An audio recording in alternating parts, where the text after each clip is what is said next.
It's Tuesday, May 2nd, 2006, and I'm talking to Jim Musselman of Appleseed Records by telephone.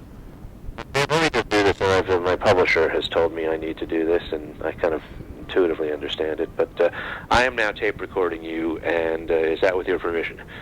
Yep. Okay, and I wish to use this interview in connection with the book that I'll be publishing on folk revivalism with the University of Illinois Press. That's okay, too?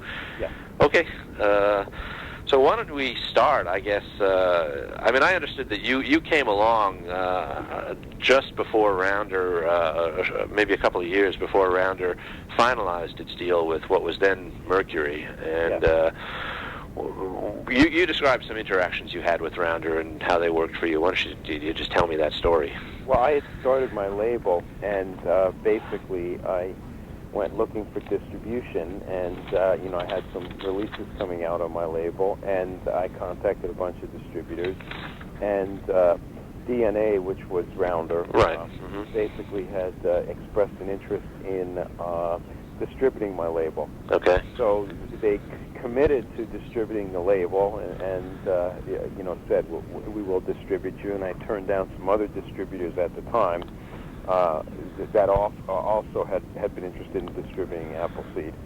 So I basically went with DNA for distribution, and I got the first release ready and everything, and the artist was Dick Gawkin, and he was coming over from overseas to tour the U.S. and everything.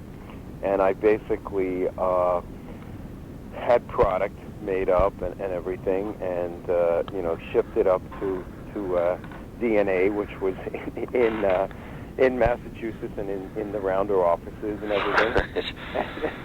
And what year are we at now, approximately? 1996. 1996. Okay. Yeah, and then basically what had happened was everything was shipped up there, and Dick was planning a U.S. tour and everything. And then all of a sudden I was told that DNA was being bought out or something from the standpoint of there were being changes being made, that there were of changes going on at the time. And I was going crazy because I had just started off, the label, obviously, and you don't have a lot of cash, you don't have a lot of capital at that time. Sure. And basically what had happened was DNA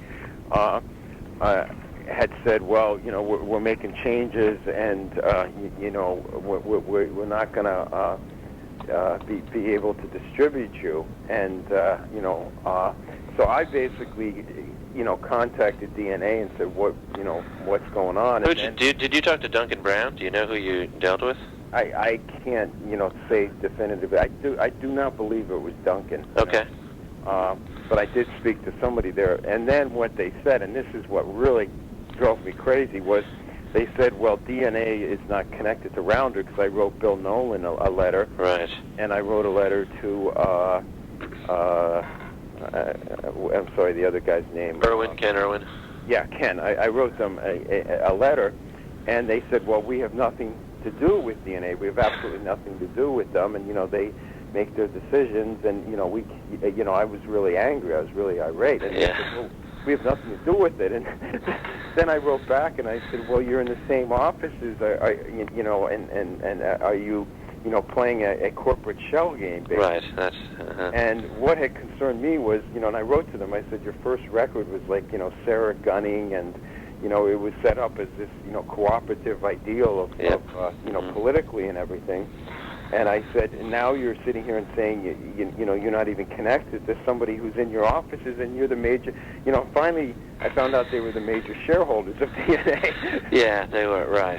So they were denying to me any type of connection with DNA. They're saying, well, don't take this up with us, take it up with them, when they were the dumb. And I wrote them back a letter on corporate responsibility, and I said, this is worse than General Motors, where they're saying, there's no connection, and the people are right there in the same office, and you're the shareholders, Yeah, So I was very upset at how they had handled it from the standpoint of, denying that they had any connection when they were shareholders of it. And, basically my label was very close to dying, when it was just being born. because I had invested the capital into manufacturing the CDs and shipping them up there and everything. Yeah. And how did you get distribution? And I take it, did you ever get a response to that? Did they? My guess is that they didn't care about your lesson in corporate ethics. They finally admitted to me that yes, they were.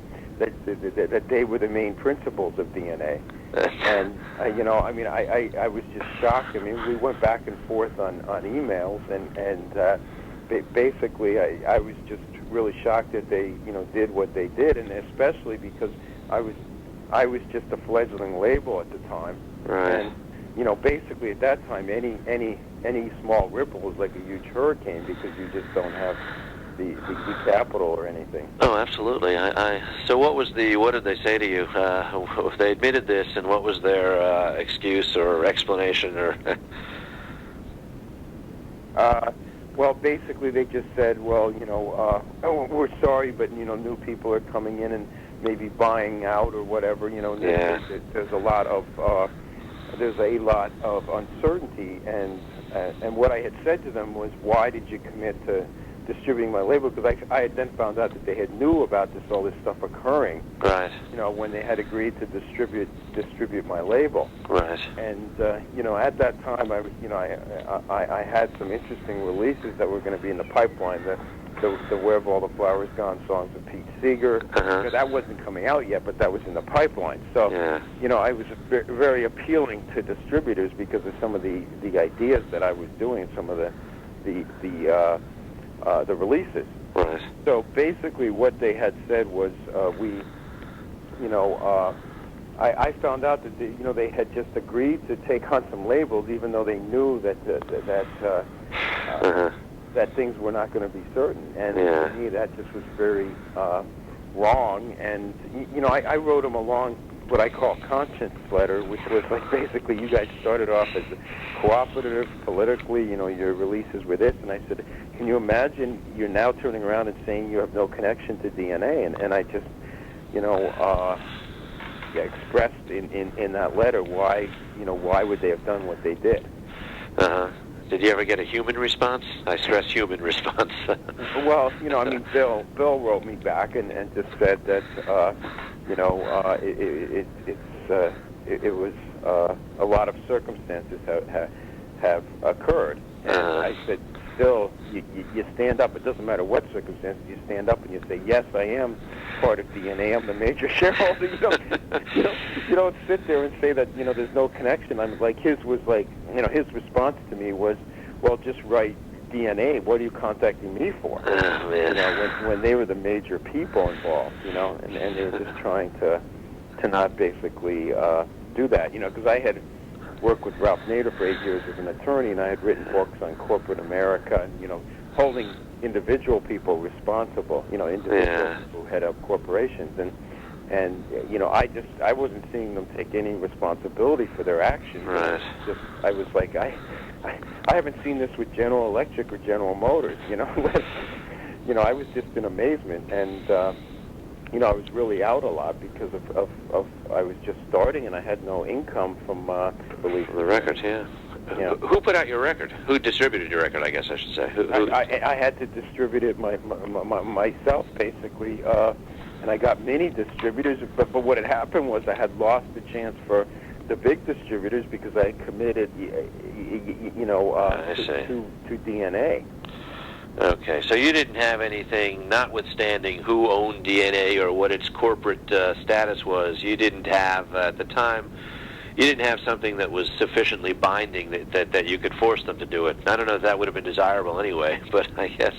Well, they had agreed to it, but they said that there was changes being made and they couldn't be responsible for things anymore that they had agreed to. Uh-huh.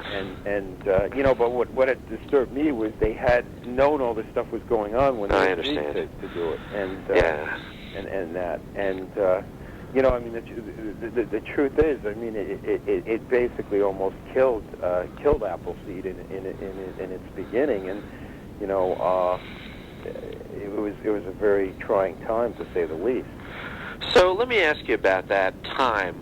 I know that Rounder Rounder partner DNA formed out of the partnership that Rounder's partnership with Valley Distribution in California, preceding Appleseed, and they were also involved in another company around that time called Rep, in which they were the primary owners. Right.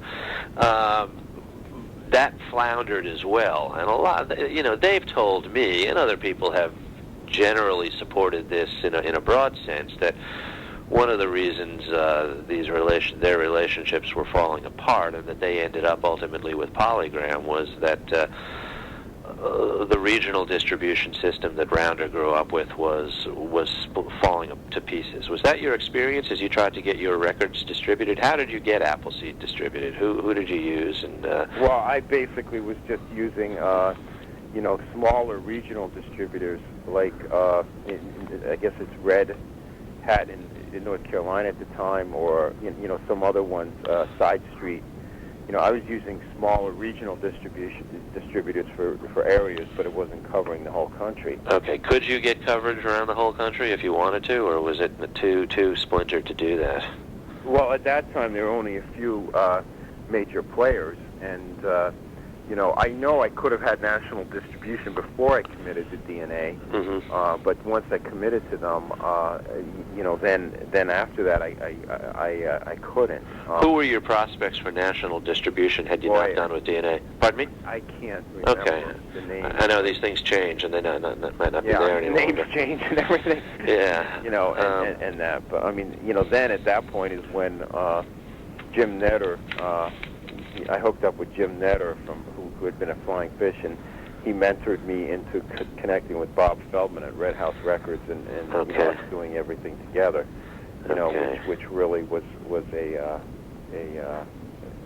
very important in the growth of Appleseed. Over the next few years, did your distribution arrangements change some? I mean, did you find sufficient support to get the records out there, or was it a struggle constantly? Well, basically, once I hooked up with Bob, it wasn't a struggle because Bob was with Koch. I see.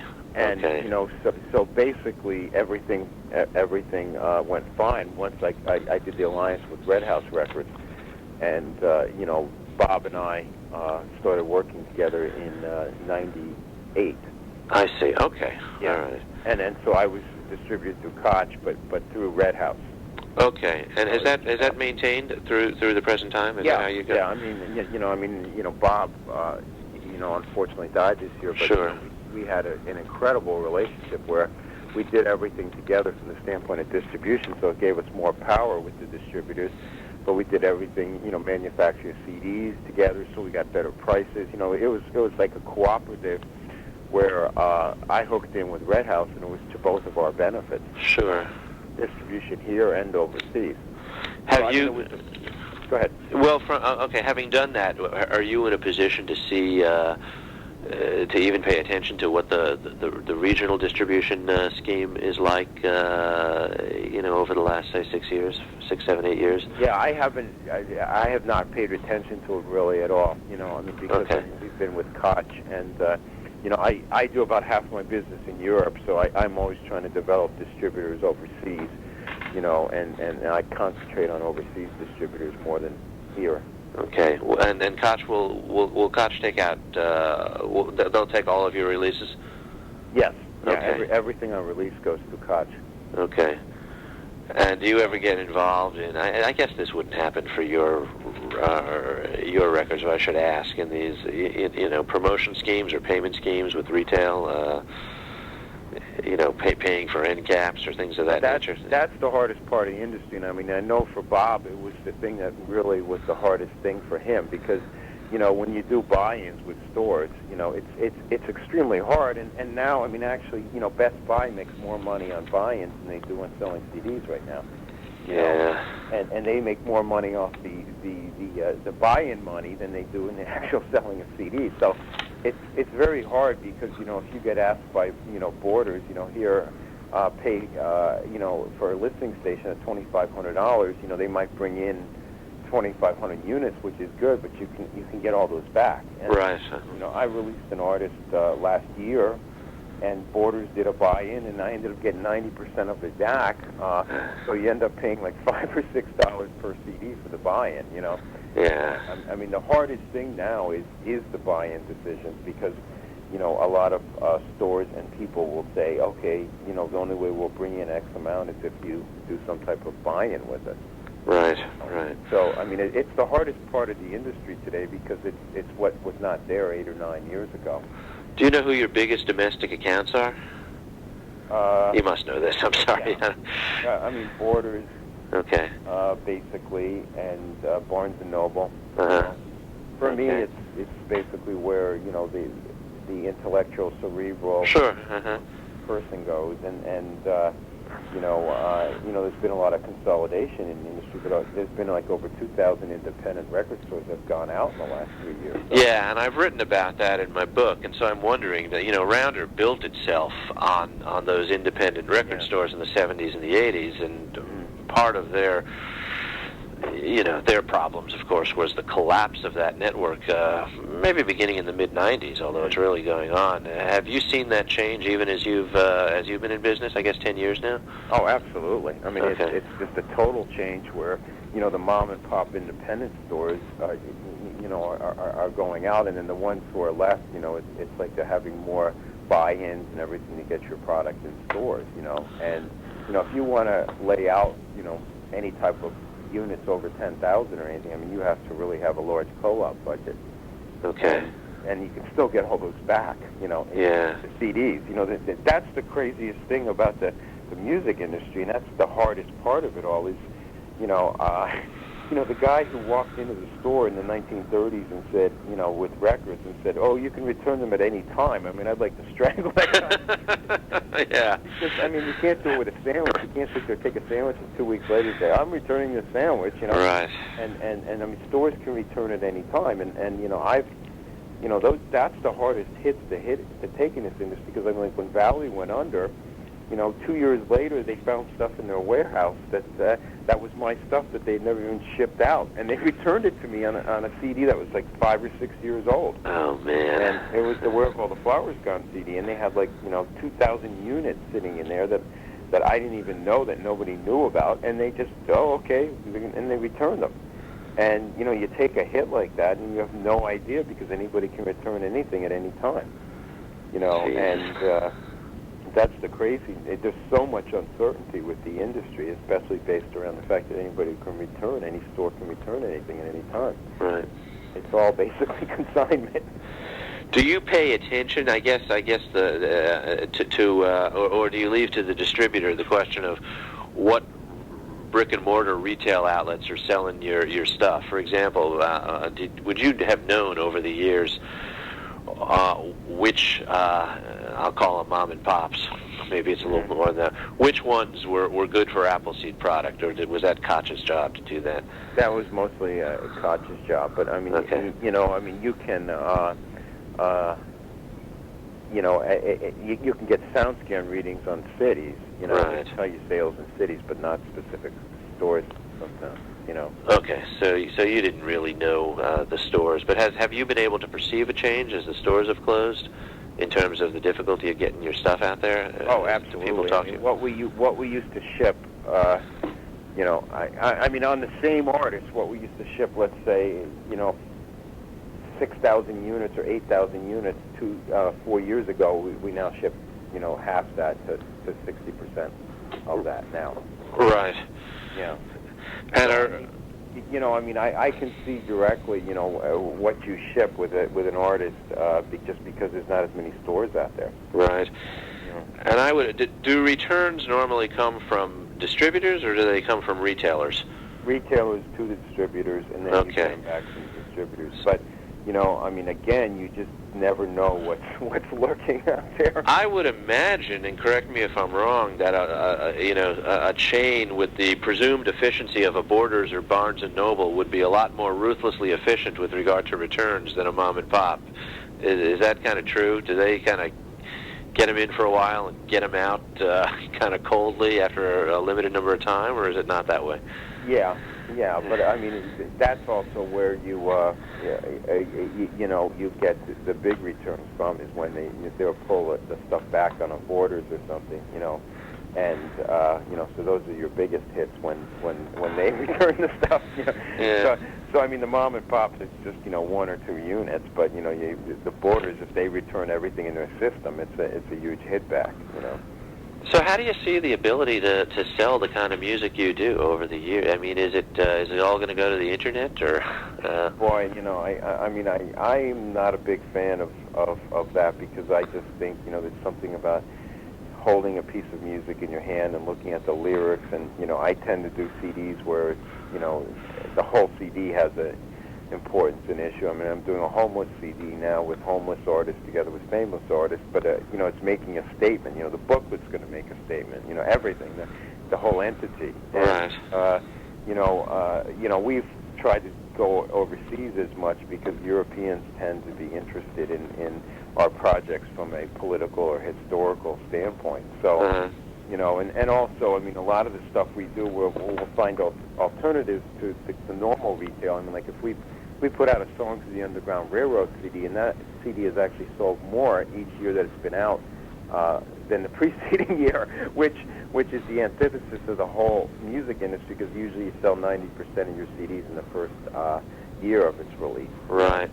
So Underground Railroad, we got into museums, we got into gift shops, we got into all these different things. So it builds up each year because there's more things. So it's outside of the normal retail that we will get things into. What's the size of your staff? Well, because I do everything with Red House, it's basically their staff is my staff. So I mean, there's basically 3 people who work directly for me, but then the Red House has 8 or 9 people, and we do everything cooperatively. And do they have someone who, or a few people who will do that kind of special marketing, like you say, museums and schools or libraries? No, we basically do all that here, and we basically will target a project and find some special marketing for it, I see. I mean, like the Pete Seeger release, for example, the trilogy we did,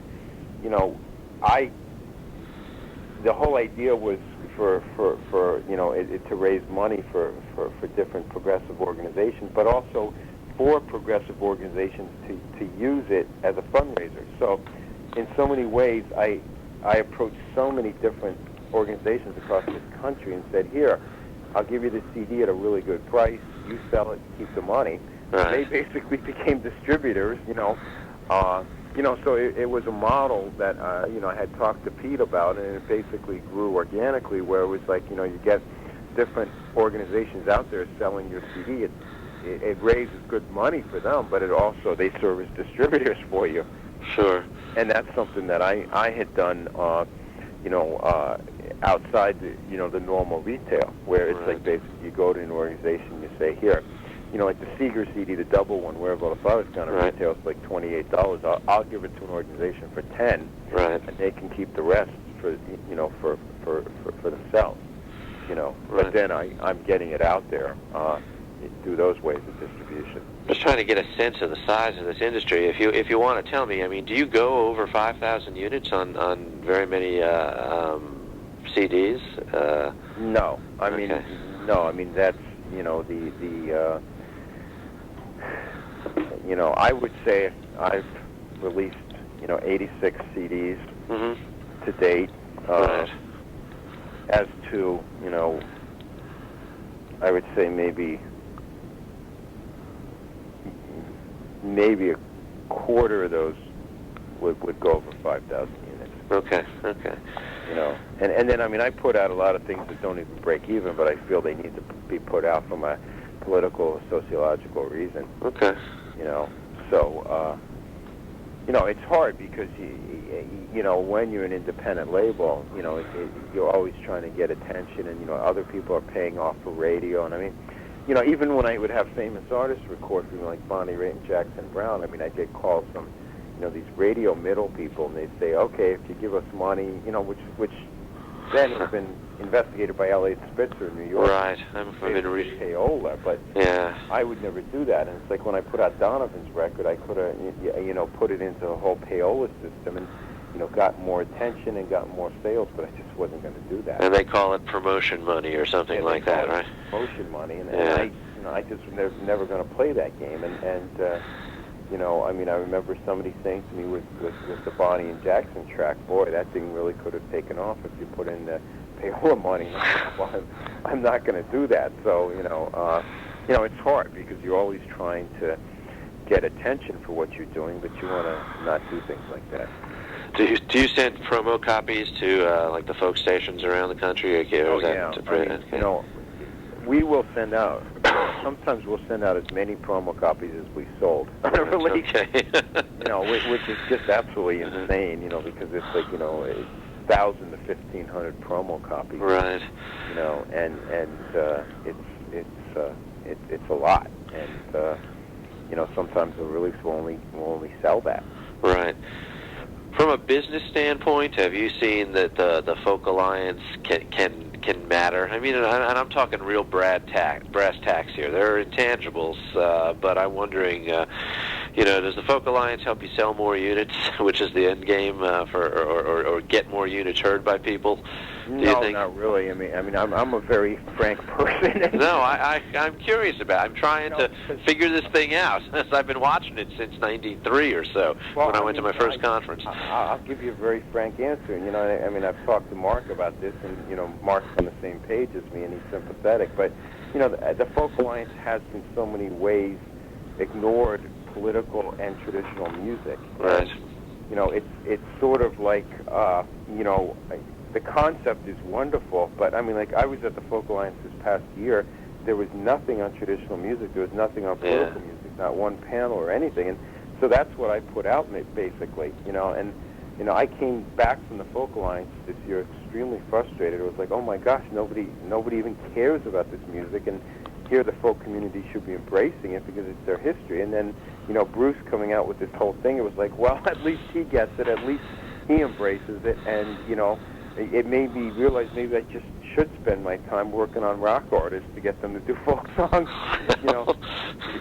because I mean, to me, the Folk Alliance is a great concept, but I think sometimes they don't go and address the roots of the music in so many ways. I mean, the Achievement Awards are wonderful, tremendous things, but they don't have enough discussions or attention to people who are doing, the traditional music or the political music, which is, I think, a major part of folk history and also the folk tradition. Have you seen that fluctuate at the Alliance conventions over the years, or do you think it's been that way pretty much since you got going on this in the mid-'90s?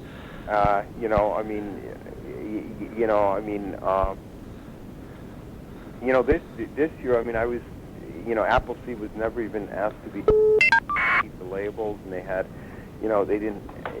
It was just like, and in many ways, I feel like I'm doing what truly is the essence of the folk tradition. Right. And I mean, last year I put out 6 albums which were traditional albums.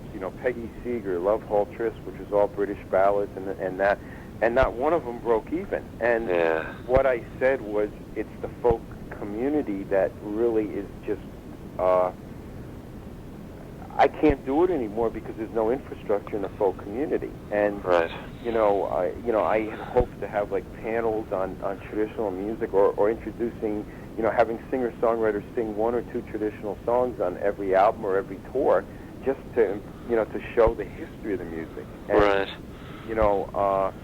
I for like 8 or 9 years have tried to get things integrated into the Folk Alliance, and I wrote Pete on it, and he's like, use your energies in other places, where in smaller organizations, and where they're going to understand things, Did Phyllis seem uninterested? I mean, she strikes me as somebody who'd at least say she was. I know she's gone now, but who that's recent. Was she just uninterested in following your suggestions, or just overwhelmed, or? It would always fall upon deaf ears. I mean, one year I was able to do a panel on political music where I got Arlo Guthrie and Holly Near and John McCutcheon. I saw that. Yeah. Okay. And it was just a wonderful panel. I mean, it just really inspired a lot of people.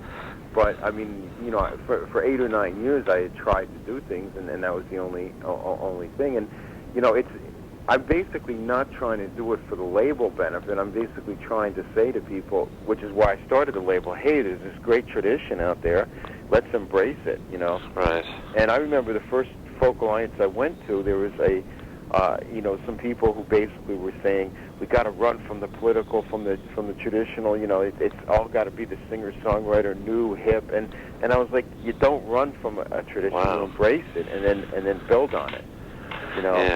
And that. So, I mean, I love the Folk Alliance concept, and I think it's a wonderful way to unite and get people to do things, but I think in many ways they've shut out what is really important to the tradition of the music. Well, I've heard that from others. Sandy Payton is a great believer in what you just said and hasn't attended a conference in years. But so you sound pessimistic about the continued relevance of the idea of the folk tradition in America, at least. Is that accurate? No, okay. I'm very optimistic, but my optimism doesn't lie in the folk community. It lies outside the folk community. Really? I mean, just look at Bruce Springsteen. I mean, I sent him these songs, and I was like, wow. He was having fun playing, and he was like, his best quote is, he said, these songs are like a playground. You go in, you run around and have fun with them, and I'm very optimistic, but I'm pessimistic about the folk community because I just think it just does not embrace the tradition. So if you want to penetrate, go ahead. I'm sorry. It doesn't embrace the tradition, and well, if you want to penetrate other people, that's a slow process, though. And if you're running a record company, I can imagine that could be tough.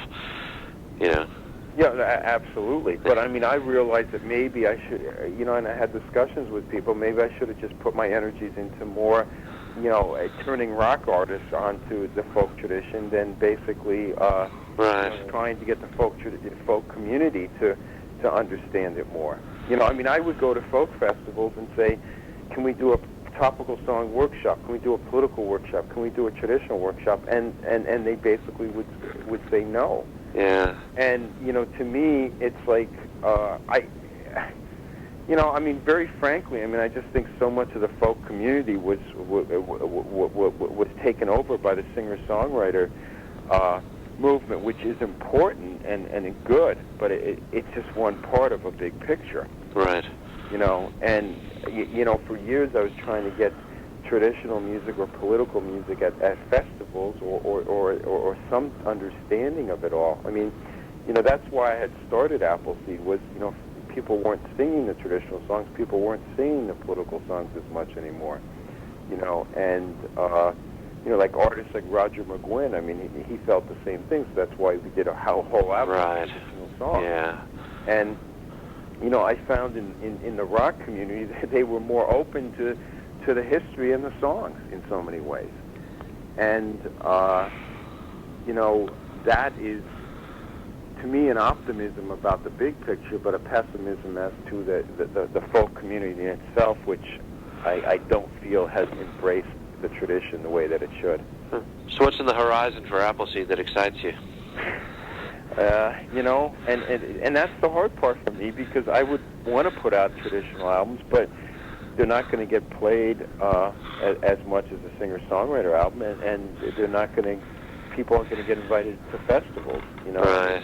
Like Tim Erickson we put out, T-Bone Burnett went nuts about the guy put him in Cold Mountain, and we couldn't get him in one folk festival, and again, it goes back to, T-Bone's in the rock community, and he understands, wow, this music's incredible. Interesting. Well, one of the things I mentioned Sandy Payton before. He said to me, this is going back years now. I don't know if it's gotten any better for him, but he said to me he would pore over the playlists that people post on Folk DJ. Are you familiar with that? The email list. Yeah. He said I would pore over those playlists, trying to find a place where I could send my records, where the playlists seemed to match folk legacy stuff. Right. And he said I couldn't come up with, any meaningful number. Yeah. And when I would, it would get spun once or something, maybe twice. No, and that's very true. And Sandy's done a wonderful job over the years, and it's ironic because the people who really embrace the tradition, that's why I call my label the Roots and Branches of Folk and Political Music. There's so many roots there, but there's so many places to go with it, with the branches. But, you know, I'm to the point now where I can't release traditional albums because they're just gonna get ignored, and I'm just gonna continue to lose money on them. Sure. And that's, you know, that's very frustrating, because there's wonderful legacy, there's wonderful songs, and you know, it's just, you know, I'm not critiquing the singer-songwriters, but I think for years the folk movement basically prioritized that more and gave more energy and resources to the singer-songwriter movement, you know, at the expense of the other aspects. Right, right. You know, because you only have limited resources, only limited time on radio, limited time, you know, limited festivals, everything. So it's very limited to begin with.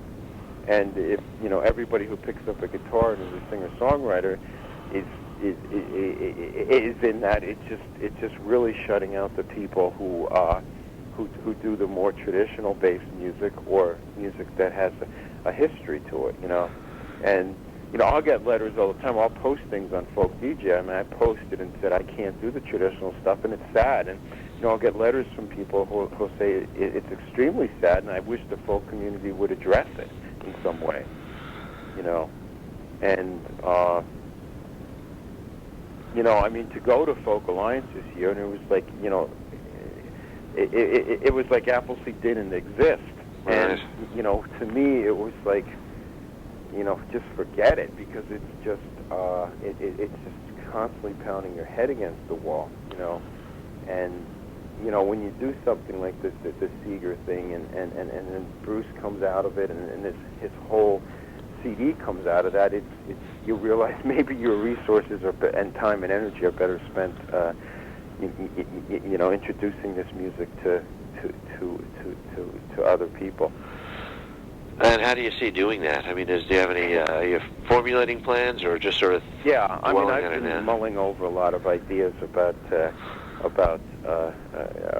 some interesting things to do with traditional music, but not, okay, you know, not with folk artists. Okay. You know, and I mean, again, I mean, I'm always an optimist. I don't give up on it. I mean, you know, I believe at some point the light will go off, and they'll say, wow, you know, I mean, there's a great tradition here, and you know, I mean, you know, I mean, you just look at Bruce's album and those songs. I mean, you know, they're great songs, and it's like, how many people were singing them in the folk community? Sure. You know? And that, and how many, you know, because my proposal was basically that every singer-songwriter should just take one or two folk songs, put them in their thing, and go around the country and say, okay, now this is a traditional song, and introduce people to that. Right. You know, and sort of like be an ambassador of the tradition out there. You know, or put one traditional song in their record, just one that they like. You know, listen to all these traditional songs, be it Shenandoah or anything, and carry on that tradition like a link in a chain. Right, right. Certainly, I would imagine there might be a feeling in the rock community now that that idea of one song is probably going to be more palatable than a whole album, because they're going to say, oh, well, Bruce, you know, there's always this one-shot mentality, and like there might be some people who say, well, Bruce has just done that, I can't do that now. Right. You know, we got to stay away from this material, or it looks like we're just jumping on the bandwagon. Yeah, no, exactly. But you know, there's people who can integrate it into their, you know, into their sets or into their. Sure, the one song is probably you can build that way. Well, okay. I think could I ask you? And I want to let you go, but I want to. I have a technical question that occurred to me as we were speaking about getting records out there. The stores like Borders and Barnes and Noble, will they buy like a package of stuff from Koch, or do they pick and choose among your releases that they want? Does somebody actually sit down? Oh, they do. Okay. Yeah, so, I mean, they pick and choose based on, you know, past sales and, you know, interest and everything else.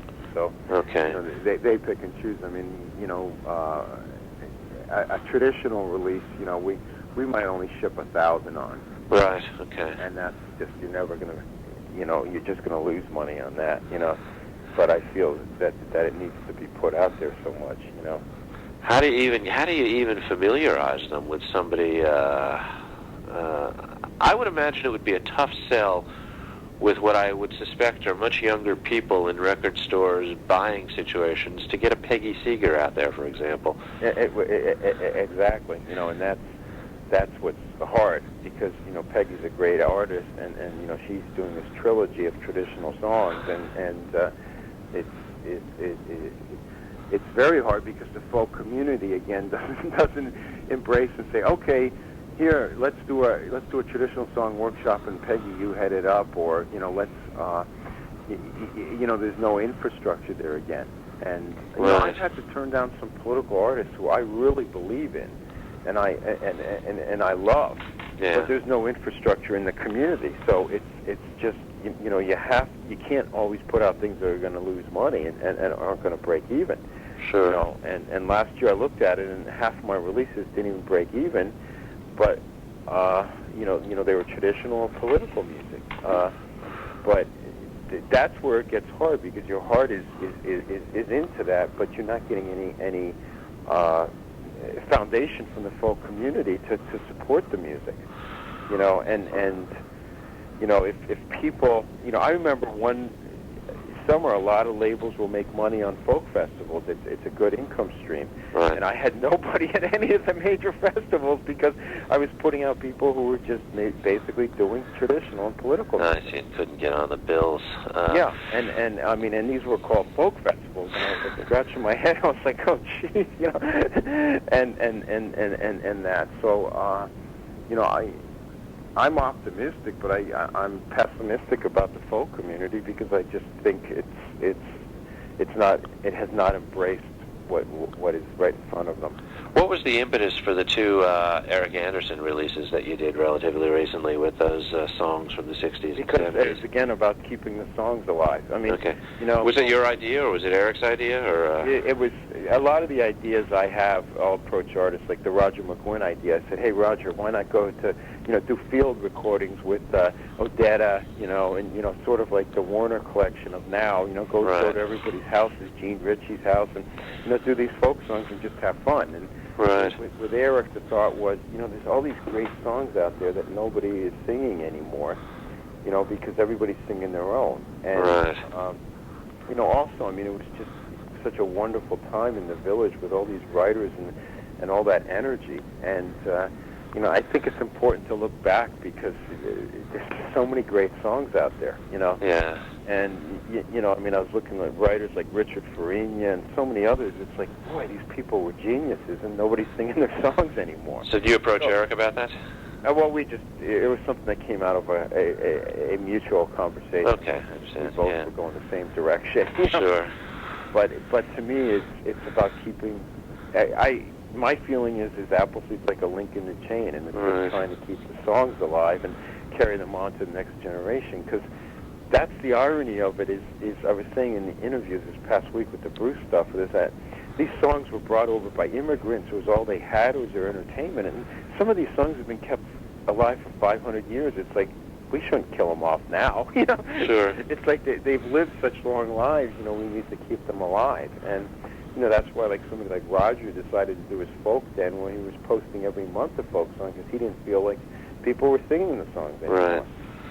And that. So, a lot of the things we'll do is to just try to keep the songs alive, but the music alive. And from a business standpoint, it's not good at times, because, if you're putting out, an album with, 14 different writers, you're paying more in mechanical royalties, and everything. But it's just important to keep the songs, out there. Have you ever had any forebodings that the Koch deal could disappear, like it could get that bad and they'd not want to carry this stuff? I don't mean to, but I keep hearing, that domestic sales are just so tough, and you're not the only one that tells me that. And I hear about the retail situation. If the stores are going away, it gets hard. No, absolutely. But, I mean, that's the question, and that's why, Kenny Goldstein. I don't know if you. I know who Kenny is. In fact, I met Kenny. Yeah. Yeah, I mean, Kenny, I loved, and he was a folklorist, and I mean, he used to tell me when he was doing the stuff for Riverside, he'd put out one Oscar Brand record to fund a Jeannie Robertson or or Gene Ritchie. Sure. And for me, it's like the Al Stewarts and the Donovans of the world can enable me to do the more obscure things. Sure. And that. So I mean, I think it's it's balancing all that, and the balance is key to put out things that are going to have some sales and marketability. Right. And that. But yeah, I mean, of course, it's Bob Feldman and I used to have many a conversation. It's just bad news all the time in the industry. Right. I mean, it's not like there's any good news at any time.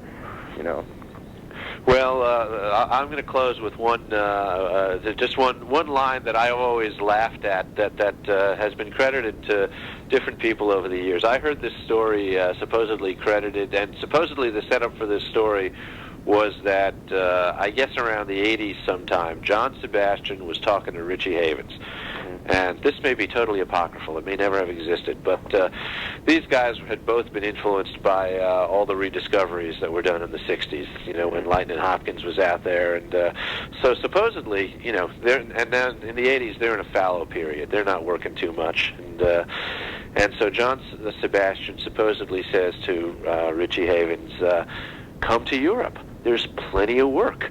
And he says, Richie, we're like Lightnin' Hopkins over there. That always made me laugh. But I don't know how that goes now, but I guess Europe probably is more fertile. I know some American honky-tonkers who go to Europe all the time and do quite well. No, it's true. No, it's interesting, because I was having this conversation with somebody, and they were saying, like, David Bromberg is the new John Hurt, and it's like, and Lightnin' Hopkins. That's a variant of what I just heard, yeah. Exactly, and that. I mean, Europe, I mean, we've always done well in Europe, and that because they just tend to be more open to esoteric projects, but also, historical or political projects. Right. I mean, I would do a lot more in Europe than most labels, because it's just, they just have an interest in the historical aspect or the political aspect. Okay.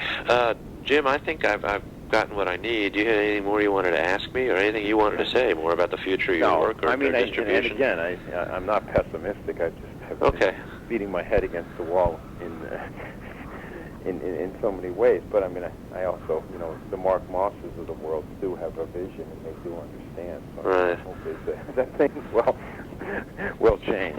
Let me tell you what I'm going to do, and my publisher imposes this upon me. It's been really, I wrote this book kind of doing it my own way and interviewing people on tape and always telling them that I was taping them, and in most, many cases I did it face to face, and the tape recorder was sitting there.